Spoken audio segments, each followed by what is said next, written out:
Good morning fifth class. बेटा हम लोग ईवीएस में चैप्टर नंबर 12 पढ़ रहे थे।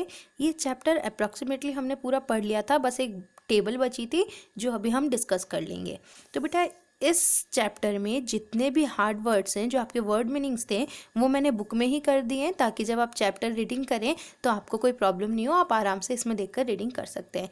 ये वर्ड मीनिंग्स आपको नोटबुक में करने की ज़रूरत नहीं है क्योंकि ईवीएस में वर्ड मीनिंग्स नहीं आएंगे आपके, ठीक है। लेकिन ये मैंने इसलिए आपको करवा दिए ताकि जब आप लोग चैप्टर पढ़ो तो आपको चैप्टर समझने में कोई प्रॉब्लम नहीं हो, ठीक है। तो ये चैप्टर हमने पढ़ लिया था जहाँ पर मैंने आप लोगों को बताया था कि कैसे अगर पानी रुका हुआ है, अगर स्टैगनेंट वाटर है तो उससे बहुत सारी डिजीज़ेज़ हो सकती हैं। क्यों? क्योंकि उस पर इंसेक्ट्स और मॉस्किटोज़ बैठते हैं और वहाँ पर वो अपने एग्स ले करते हैं, और वो वाटर जब हम कंज्यूम करते हैं या फिर वो मॉस्किटोज़ जब हमें बाइट करते हैं तो हमें डिफरेंट डिजीज़ेज़ हो जाते हैं, हमें अलग अलग तरह की बीमारियां हो जाती हैं। साथ ही साथ हमने पढ़ा था कि हमें डस्टबिन्स को या कोई भी ऐसी चीज़ें जो खुली है, जहाँ पर पानी इकट्ठा हो रखा है, ऐसी जगहों को हमें बंद कर देना चाहिए। हमें डस्टबिन्स को भी बंद करके रखना चाहिए। हमें कहीं भी पानी को रुकने नहीं देना चाहिए। ये सारी बातें हम लोगों ने इस चैप्टर में पढ़ी थी। साथ ही साथ हमने चिकनगुनिया के बारे में भी पढ़ा था, उसके सिम्टम्स भी पढ़े थे हमने, है ना।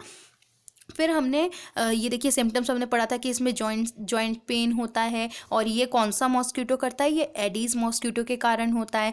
हमने साथ ही साथ ये भी पढ़ा था कि जो फीमेल एनोफिल्स होते हैं वो मलेरिया कॉज करते हैं, यानी फीमेल एनोफिल्स मॉस्किटो से हमें क्या होता है, मलेरिया होता है, और एडीज़ मॉस्किटो से हमें क्या होता है, डेंगू होता है, या फिर जिसको हम हिंदी में डेंगू भी कहते हैं, ठीक है।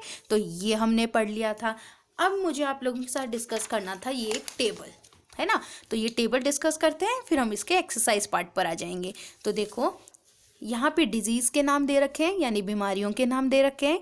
यहाँ पर उनके कॉजेज़ दे रखे हैं। कॉजेज़ मतलब कि क्या कारण है जिसके कारण वो होते हैं, ये बीमारियाँ होती हैं। और यहाँ पर दे रखे हैं सिम्टम्स। सिम्टम्स मतलब क्या होता है, लक्षण, यानी कि कौन सी बीमारी में कौन कौन से लक्षण हमारी बॉडी में आते हैं वो। ये टेबल बहुत इंपॉर्टेंट है बेटा आपके एग्जाम पॉइंट ऑफ व्यू से, ठीक है। बोर्ड एग्जाम्स में इस टाइप के क्वेश्चंस पूछे जाते हैं। हो सकता है वो आपको सिम्टम्स दे देंगे और कहेंगे कि डिजीज़ बताइए, या फिर डिजीज़ दे देंगे और कहेंगे कि सिम्टम्स बताइए, या ऐसा भी पूछा जा सकता है कि जैसे जॉन्डिस है तो जॉन्डिस होने के क्या कॉज होते हैं, क्या कारण होता है कि जॉन्डिस हो जाता है हमें, है ना। तो इस तरह से घुमा फिरा के इस बॉक्स में से क्वेश्चंस जरूर आएंगे, तो ये बॉक्स आप लोग अच्छी तरह लर्न कर लीजिएगा। साथ ही साथ कौन से मॉस्किटो से मलेरिया होता है, कौन से मॉस्किटो से डेंगू होता है, ये चीज़ें भी आपको पता होनी चाहिए, ठीक है। तो इस चैप्टर में ये सब चीज़ें बहुत इंपॉर्टेंट है, इस चैप्टर को बहुत ही ध्यान से पढ़िएगा।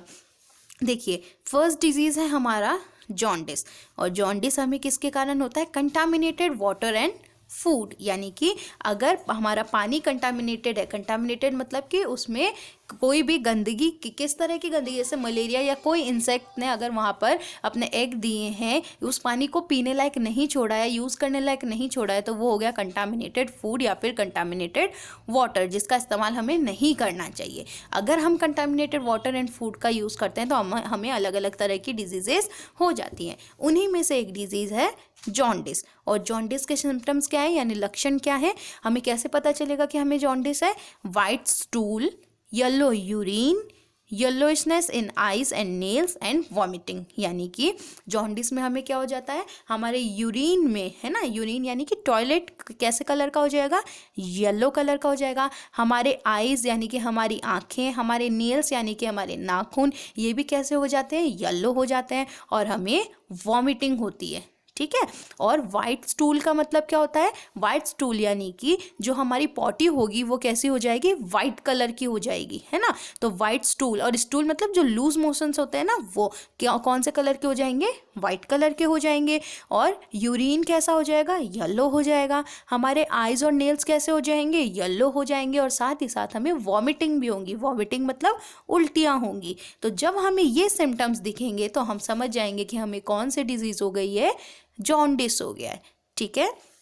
सेकेंड है डायरिया। ये सिम्टम्स हमें क्या काम आते हैं बेटा, क्योंकि जब हम ये सिम्टम्स, इन लक्षणों को जब हम डॉक्टर के पास जाते हैं और डॉक्टर हमें पूछते हैं कि आपको क्या क्या हो रहा है, तो हम क्या बताते हैं, हम बताते हैं ना कि भाई ऐसा ऐसा हो रहा है हमारे साथ, यानी कि हम उनको सिम्टम्स बताते हैं, और इस सिम्टम्स के बेसिस पे डॉक्टर हमें बता देते हैं कि हमें कौन सी डिजीज़ हुई है, ठीक है। सेकंड है डायरिया। अब डायरिया भी किसके कारण होता है, कंटामिनेटेड वाटर एंड फूड, यानी कि ये जो गंदा पानी का इस्तेमाल अगर हम करते हैं या हम गंदे खाने का इस्तेमाल कर लेते हैं तो हमें डायरिया हो जाता है। अब डायरिया के सिम्टम्स क्या क्या हैं?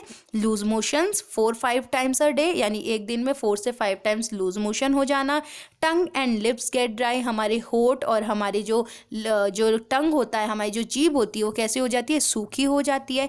क्रैम्प्स इन स्टमक, यानी कि क्रैम्प्स इन स्टमक का मतलब हमारे पेट में मरोड़े होने लग जाते हैं ना, हमारे पेट में थोड़ा दर्द सा होने लगता है। एंड लेस यूरिन, और हमें टॉयलेट भी कम आती है, हमें यूरिनेशन कम होता है, तब हमें पता चल जाता है कि हमें क्या हुआ है? डायरिया हुआ है। ठीक है, ये सिम्टम्स और डिजीज ध्यान से लर्न कर लेना बेटा। नेक्स्ट है वॉर्म्स एंड स्टमक, यानी कि अगर हमारे पेट में कीड़े पड़ जाएं तो क्या होगा? लॉस ऑफ एपेटाइट, ठीक है, और पढ़ते क्यों है? क्योंकि हम वही कंटामिनेटेड वाटर एंड फूड है ना। और सिम्टम्स क्या है? Loss of appetite, pale face, stomach एक, यानी कि एपेटाइट का लॉस हो जाना, यानी कि हमें कोई भी चीज़ पचती नहीं है। पेल फेस, यानी कि हमारा जो फेस है वो डल हो जाता है, थोड़ा येलोइश हो जाता है। साथ ही साथ स्टमक एक, यानी पेट में दर्द होता है।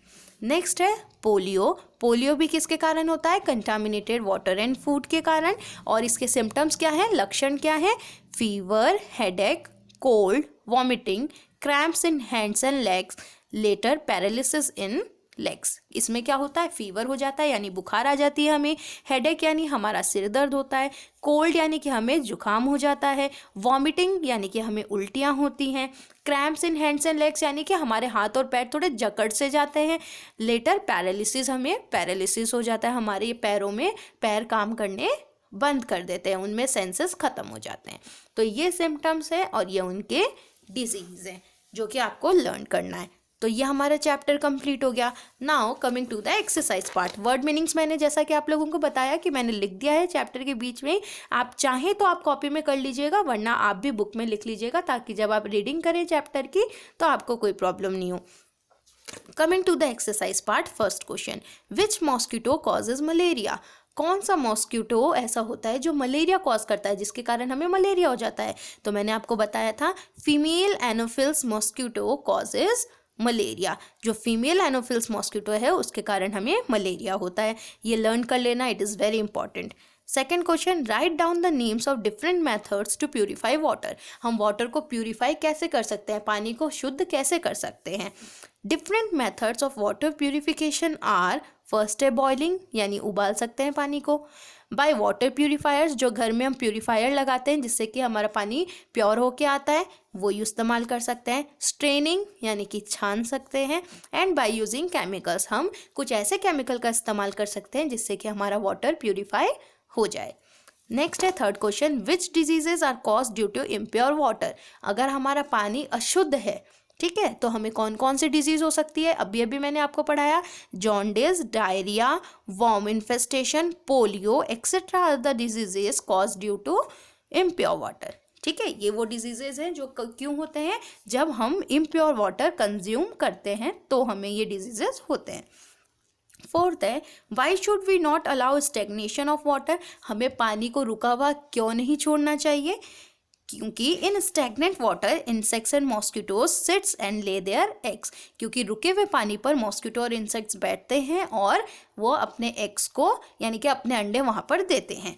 This makes the water unfit for consumption. इसके कारण जो हमारा पानी होता है वो यूज़ करने लायक नहीं होता है, और अगर हमने यूज़ कर लिया तो हमें क्या हो जाते हैं? वाटर बॉर्न डिजीजेज, यानी गंदे पानी से होने वाली जो बीमारियां होती हैं, जो कि हमने पढ़ा था जॉन्डिस, डायरिया जैसी बीमारियां, वो हमें हो जाती हैं। अब यहाँ देखिए, यहाँ पर अलग अलग टेबल्स बनी हुई हैं और इन टेबल्स में यहाँ देखो, यहाँ पर सिम्टम्स गिवन है और हमें इन सिम्टम्स के बेसिस पे बताना है, इन लक्षणों के बेसिस पे बताना है कि डिजीज़ कौन सी है। जैसे कि yellowishness, eyes and nails and yellow urine, ये कौन से डिजीज़ में होता है? तो हमने पढ़ा था जॉन्डिस में होता है। सेकेंड है loose motion 4-5 times a day and stomach ache, ये किस में होता है? ये डायरिया में होता है। Loss of appetite, continuous stomach ache, ये किस में होता है? वॉर्म इन्फेक्शन में होता है, जब हमारे पेट में कीड़े पड़ जाते हैं तो होता है। ठीक है, तो अगर आप लोग ये वाली टेबल ठीक से लर्न कर लोगे तो आप ये सारे टेबल्स के आंसर कर सकते हो। ठीक है, फिर यहाँ देखिए, यहाँ पर दिया है कि हमारे लिप्स और टंग ड्राई कौन से डिजीज़ में हो जाते हैं, तो हमने पढ़ा था डायरिया में होते हैं। फिर यहाँ पे कहा है कि हमारे हाथ पैर में दर्द होता है, हमें पैरालिसिस हो जाता है, वो कौन सी बीमारी है, वो पोलियो है। ठीक है, हमारे वाइट लूज मोशंस होते हैं और वॉमिटिंग होती है, तो वो कौन सी बीमारी है, वो जॉन्डिस है। ठीक है, फिर हमने ये भी पढ़ा, यहाँ पर देखो अब डिजीज़ के नाम दे रखे हैं, डेंगू, मलेरिया एंड जॉन्डिस। और यहाँ पर क्या पूछा है कि इनके कारण क्या हैं कि ये फैलता है। तो डेंगू किसके कारण होता है, एडीज मॉस्किटो के कारण। मलेरिया किसके कारण होता है, फीमेल एनोफिल्स मॉस्किटो के कारण। एंड जॉन्डिस क्यों होता है, कंटामिनेटेड वाटर एंड फूड के कारण। तो हमने यहाँ पर रीजंस बता दिए। ठीक है, ठीक वैसे यहाँ पर अदर सिम्टम्स दिए हुए हैं, हमें डिजीज़ बताना है, और यहाँ पर डिजीज़ दिया हुआ है और हमें सिम्टम्स बताने हैं। तो देखो उस एक टेबल से कितने सारे क्वेश्चंस आए हैं। ठीक है, तो आप लोगों को वो टेबल अच्छी तरह लर्न करके ये पूरा वर्क अपने नोटबुक में कंप्लीट कर लेना है। तो इस तरह हमारा चैप्टर नंबर 12 कंप्लीट हो जाएगा। जब हमारी नेक्स्ट लाइव क्लास होगी ईवीएस की, तो उसमें हम लोग चैप्टर नंबर 13 से स्टार्ट करेंगे। टिल देन आप लोग अपना होमवर्क कंप्लीट कर लीजिए। Do read the chapter and learn the chapter. Bye, take care.